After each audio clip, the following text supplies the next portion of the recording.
Spoštovane gledalke, spoštovani gledalci, lepo pozdravljeni in dobrodošli v naši družbi. V tokratni oddaji Mura Raba Tour nas je pot popeljala v sosednjo Madžarsko v kamp Akacva. Tam je potekal festival vodnih doživetij ob reki Rabi. Obiskali pa smo tudi odprtje muzejske zbirke Varuhi meje.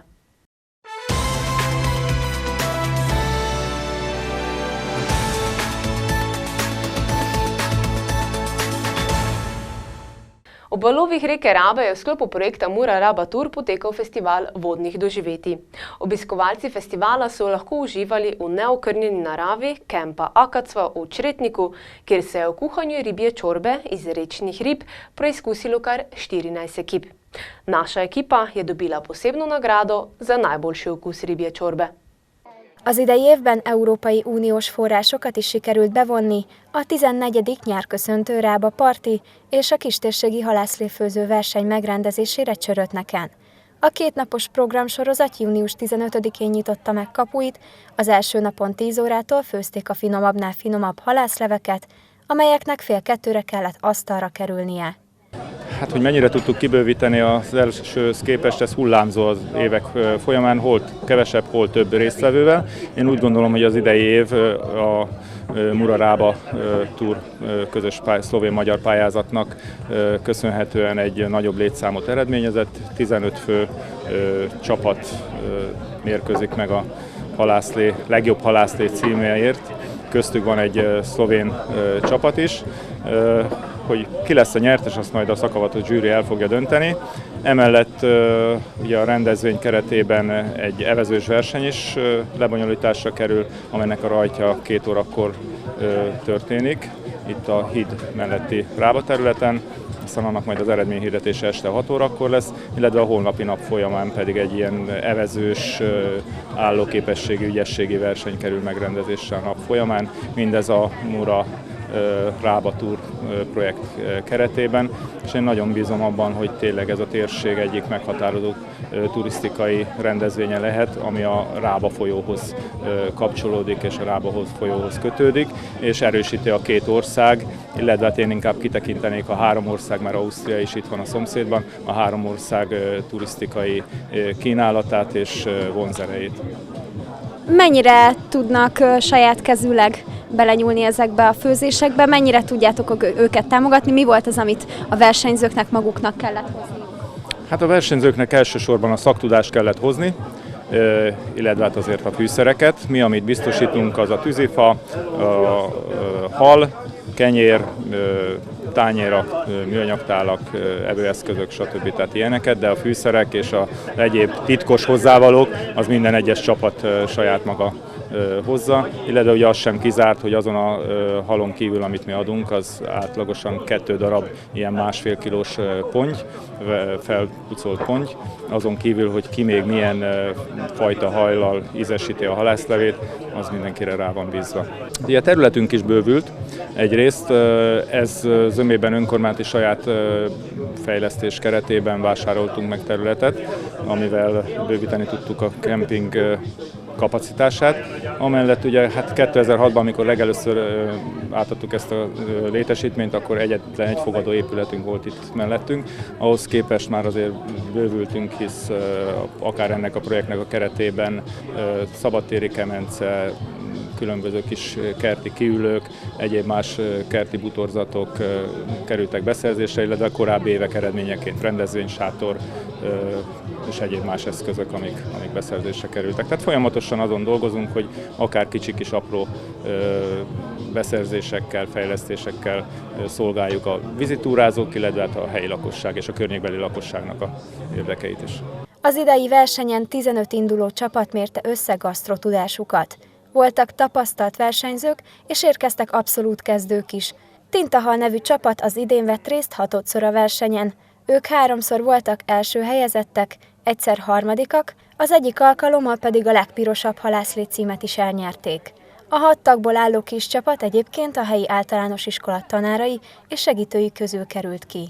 Hát körülbelül ez az 5. vagy 6. év, amikor főzünk. Én 3. éve vagyok úgymond főfőző, de nem egyedül, hanem a csapattal együtt. Mindig finomítunk rajta, tavaly egy apró trükköt ellestünk véletlenül egy másik csapatnál, és azt most alkalmaztuk, nem árulom el, hogy ez a fokhagyma, de szerintem nagyon jót tett a levesünknek, egyébként meg zsigerből főzünk. Na, mint tintahal csapat, nekünk a halászléfőzés az örömet okoz. Kikapcsolódás, ez végül is levezetése az egész tanévnek. Megvan a törzs csapat, aki rendszeresen jön, és időnként csatlakozik hozzánk az újabbak közül is valaki, de a törzs közönség, a törzs főzőcsapat az mindig ugyanaz. Összeszokott társaság vagyunk, a Kovács tanár úr, a tesi tanár, a tűzmesterünk, akkor az Éva és a Zsuzsa pedig lelkes támogató, tehát nagyon jól összeszoktunk. Minden csapat 3 kilós pontyot kapott, ebből és saját alapanyagokból kellett gazdálkodniuk. A zsűri idén 3 önkéntesből állt, akik mind a 15 csapat táját végig kóstolták és értékelték. Az idei évben végül a tintahal csapata került ki győztesen, immár 4. alkalommal. Délután már a vízé volt a főszerep, a rábát vették ugyanis birtokba a 9. rábalapátolás résztvevői, a kenu szerelmeseinek legnagyobb örömére. Számtalan adottságokkal rendelkezik a rábapart, melyet Csörötneken már évekkel ezelőtt fel is ismertek. Az Akácfa kempingben idén először mérkőztek csapatok földön, vízen, levegőben. No persze csak jelképesen. Az ügyességi feladatok sorában többek között íjászkodás és kajakos feladatok is szerepeltek. Utóbbit a rábán kellett teljesíteni.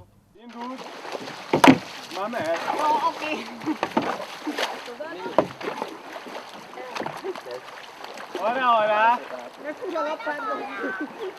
Engem az zavart meg, amikor volt egy fölfelé. Zsuzsa, büszke lenne rád! Lefölé! Meg kell érinteni! Nem menj beljebb, Anókám!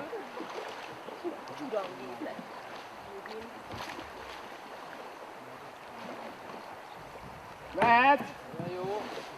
Gyere beljebb, ott elfogy a víz! Ne, ott átmegy. Mondtam. Többféle versenyszám van benne egy vizes blokkos, egy kajakos szám, még egy kenust próbáltunk belevinni, de nagyon alacsony a vízállás. Akkor van benne egy kis íjászkodás, a háttérben látható kis pályán van egy ilyen erőnléti felmérő, illetve egy ilyen vízitúrázáshoz köthető kis ügyességi szám a 4., és akkor ilyen állomásonként rotálódnak az emberek. Hát egyelőre 9 csapattal vágtunk neki a versenynek, akik Budapestről, Győrből, Zalaegerszegről, Körmendről, és nagyon sok hely Szlovéniából ugye érkeztek, ezáltal nemzetközivé vált a csapat. Hát reméljük jövőre sikerül ezt meghonosítani, és akkor egy kicsit nagyobb létszámban.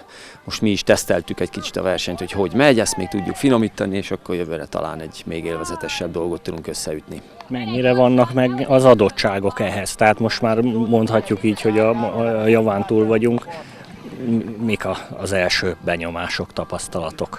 Hát először is egy csodálatos kempingben vagyunk, ahol évről évre jelentős fejlesztésekkel szépül a történet. Most ettől függetlenül több emberrel beszélgettem, aki mondta, hogy meglepő, hogy egy ilyen kis faluban egy ennyire színvonalas kemping, meg egyébként tele rendezvénnyel, meg minden. Tehát ebből a szempontból csak szuperlatívuszokban tudunk beszélni a dologról. Egyébként egy gyönyörű szép környezetben vagyunk, és hát a verseny magát azt úgy találtuk ki, hogy ezeket a környezeti adottságokat használjuk ki. A Rába közelségét, épp ezt a kis homokos focipályát, vagy akár a nyírt gyöpöt, vagy a töltés oldalát az íjászkodásnál.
Az első alkalommal megrendezett verseny jó kísérlet volt arra, hogy a jövőben is lehet ezen a helyszínen hasonló programot szervezni.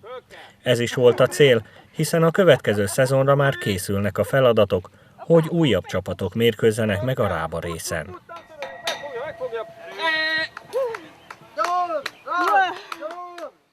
A nyárköszöntő programokkal párhuzamosan szintén Csörötneki bázissal vízitúra vezetőket is képeztek ebben az évben. Az elméleti feladatok mellett természetesen a Rába ezen szakaszának közelről való megismerése is szerepelt a programban, így többször is vízre szálltak a jövő túravezetői. Próbáltunk ezt a versenyt azért úgy összeállítani, hogy olyan elemeket teszünk bele, ami ahhoz is köthető. Többen vannak itt, akik a vízitúra vezetőképzésen is részt vesznek, délután 3-ra van még kiírva egy másfél órás kis elméleti vagy félig gyakorlati képzés, azzal is szépen haladunk, majd 29-én megyünk a Murára, és akkor 30-án lesz egy ilyen záróvizsgaszerű dolog. A képzésben részt vettek olyanok is, akik már azért valamennyire ezen a szinten képzettek voltak, tehát egy ilyen 10 alkalmas történet az arra való, hogy a majdnem kész túravezetőket elvigye egy kicsit magasabb szintre. Akik teljesen laikusként kezdték, azok egy alapképzettséget kapnak, eveztek a Rábán többször, már kenut vittek egyedül egy olyan szakaszon, ahol azért kihívás evezni.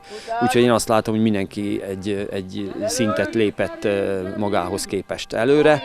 És akkor a 10-12 emberből mondjuk ezt így megfelezzük, akkor egy olyan 6-an, akiknek majdnem egy továbbképzés jelleggel ment a dolog, és akkor egy 5-6-an pedig, akik nagyon alapról kezdték ezt a dolgot, és ők pedig eljutottak egy szintre, akiknél majd némán valamiféle továbbképzések még majd elkelnek. Mi is úgy állunk hozzá, hogy aki mondjuk 10-15 éve túrát vezetget, az is folyamatosan képzi magát, tehát nyilván most ugye a Rábánál a vadvizet azt úgy értjük, hogy a maga vadságában van meg, és nem a hullámzásból adódó vadvízi besorolásba esik bele valamennyire, mert valójában síkvíznek, vagy esetleg vadvízi egyesnek számít néhány ponton, pont itt a Csörötneki híd alatt van egy kis fehér hullám, mondjuk ott kezdődne az egyes vadvíz, de hát az nem permanensen van a Rábán. Itt más adja a veszélyt, itt mást kell megtanulni, másra kell figyelemmel lenni. Ez meg egy folyamatos fejlesztést igényel, vannak mindig új technikák, amiket meg lehet tanulni. Az igazi vadvízi mentési dolgokból lehet visszabontani olyanokat, amiket itt lehet alkalmazni. Ezeket kitanulni, kötéltechnikák vannak, felszerelések fejlődnek folyamatosan, tehát ezzel ildomos lépést tartani. Felfedeztük egyébként már a Rábát, vagy mennyire népszerű, vagy még azért van ebben lehetőség? Hát régen beszéltek egy hőskorról, amikor még az emberek nem a mobiltelefon nyomkodták, hanem azt mondták, hogy egy hétre is elmennek vízitúrázni. Ezek a történetek úgy nagyjából megszűntek. Tehát jelenleg én azt tudom mondani, jó, van néhány kivétel, de hogy ez nagyon nagy számban ez nem megy, már nem így működik. Senkinek sincs ideje, mindenki rohangál, ilyen maximum ilyen 1 napos, 2 napos túrák vannak, nyáron ugye szezonban mondjuk 1-2 napra eljönnek, de általában amit mi tapasztalunk az, hogy vízi túrázás az arról szól, hogy jön egy csoport mondjuk reggel 9-re, megyünk egy 15 kilométert, az egy kezdő túrázónak is ugye egy normális időinterjú, 3-4 órát kis megállással, fürdőzéssel, stb. Esetleg sütögetés, és akkor utána mindenki pakol és megy haza. Tehát jelen állapot szerint amit mi látunk, a vízi túrázásnak a 80%-a az ebből áll, hogy ilyen fajta túrák vannak. A Rába tehát számos lehetőséget nyújt arra, hogy jól érezze magát az ember a partján vagy épp a sodrásában. Az önfelett programokkal nem csak barátságok alakulhatnak ki, de a folyó segítségével szorosabb kötelékek is szövődhetnek határon innen és túl is.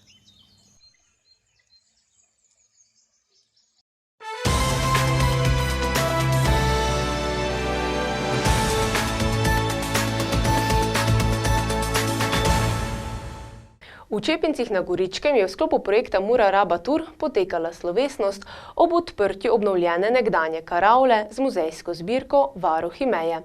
Več o tem v prispevku. V Čepincih so na posebni slovesnosti namenu predali novo investicijo v občini, nekdanjo obnovljeno karavlo, ki je sofinancirana strani programa sodelovanja Interreg Slovenija-Madžarska v okviru projekta Mura-Rabatur. Slovesnost, ki so jo pripravili, je bila sicer namenjena tudi spominom na dva pomembna zgodovinska dogodka. Več o tem pa župan občine Šalovci. Hkrati smo seveda pripravili proslavo, prireditev ob 100-letnici priključitve Prekmurja k matičnemu narodu, potem dan državnosti in pa seveda osrednji dogodek je pa bila prireditev oziroma predaja obnovljenega muzeja, v okviru, ki smo ga ustvarili v okviru projekta Mura-Rabatur, da se preda svojem namenu in pa odpre za vse obiskovalce. Program se je začel z jutranjim graničarskim pohodom, sicer ker je bilo kar nekaj slabega vremena in pa dežja, je bilo tudi pohodnikov nekaj manj, ampak številka 60 je za te razmere zadovoljiva.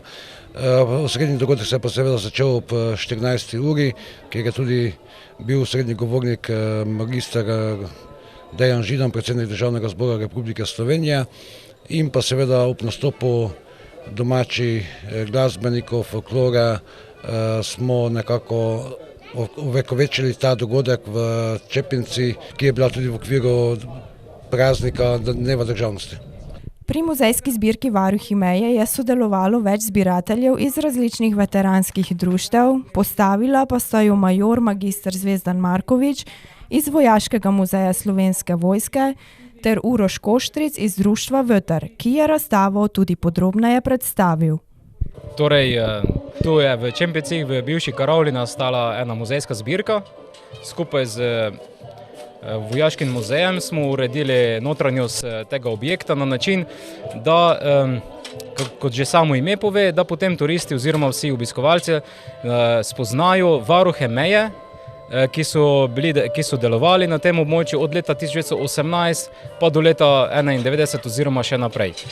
Se pravi, ves prostor oziroma vsi prostori, ki so znotraj tega objekta, so razdeljeni tematsko po nekih letnicah oziroma pač kot se je skozi ta časovni trak se lahko sprehodimo potem skozi to zbirko. V prvem prostoru najdemo od leta 18 naprej, se pravi sam razpad Avstro-Ogrske oziroma mi začnemo s tem, da se je leta 18 in 19 formirala kraljevina SHS in sam prvi del je priključitev Prekmurja k tej kraljevini SHS. In skozi to prvo sobo potem ljudje spoznajo, vidijo tiste elemente, tiste graničarje, ki so bili na meji v tako imenovani prvi Jugoslaviji. To sobo zaključimo z letom 41 do 45, kjer na kratko opišemo, kaj se je dogajalo med drugo svetovno vojno na območju Prekmurja. Potem stopimo v drugo sobo, kjer se začne po letu 45 s tako imenovano drugo Jugoslavijo. Na tej tekstualni razstavi je predstavljeno tisto leto 48, ko je bil začetek Informbiroja in kako se je potem ta meja med takratno Jugoslavijo oziroma Slovenijo in Madžarsko zaostrila, kaj je to pomenilo nekako za tiste ljudi, ki so živeli na tem mejnem območju. Od eksponatov pa vidijo ljudje, se pravi predvsem takšne stvari, kar se je takrat na karavli nekako najbolj uporabljalo. To so eksponati za veze, potem tudi same puške, se pravi tisto, kar so sami graničari uporabljali in s čim so se posluževali na karavlah. Tako da bi se potem skozi ta drugi in tretji prostor doživimo življenje navadnega graničarja, vojaka JLA, na kak način je on potem bil na tej karavli.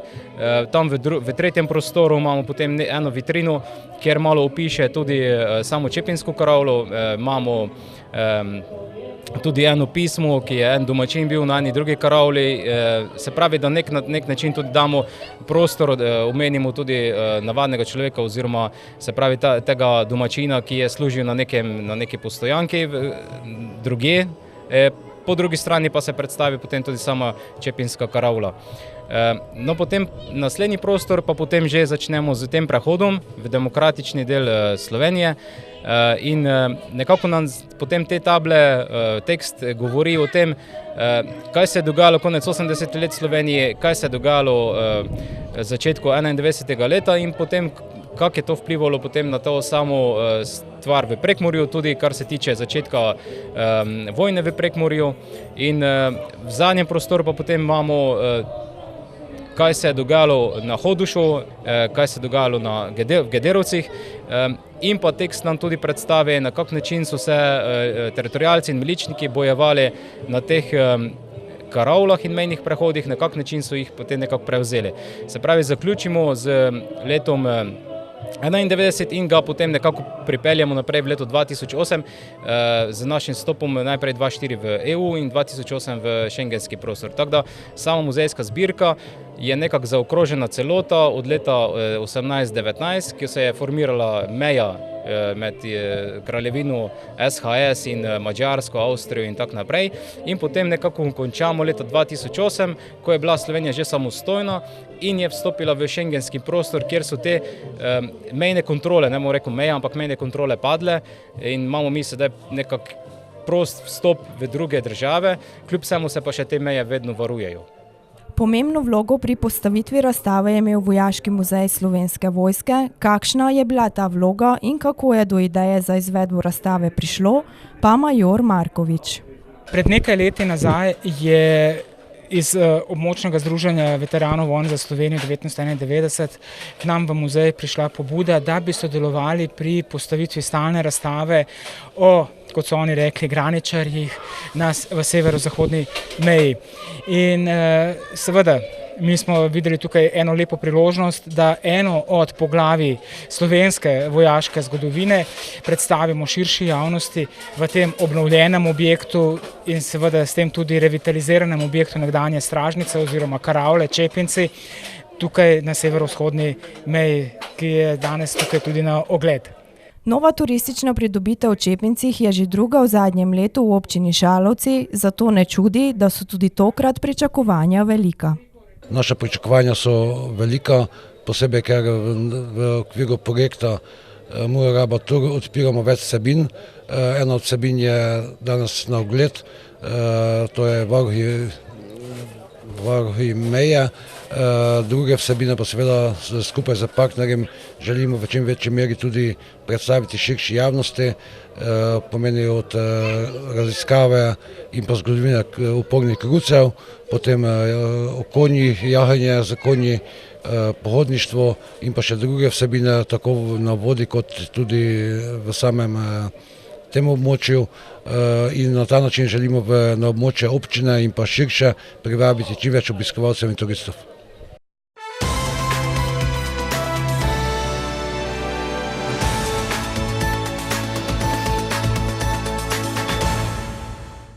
Spoštovani gledalci, spoštovane gledalke, naše današnje potepanje zaključujemo in vas vabimo, da se skupaj z nami potepate že čez teden dni, ko bomo obiskali mesto Monošter, kjer nam bodo predstavili tamkajšnjo turistično ponudbo. Nasvidenje!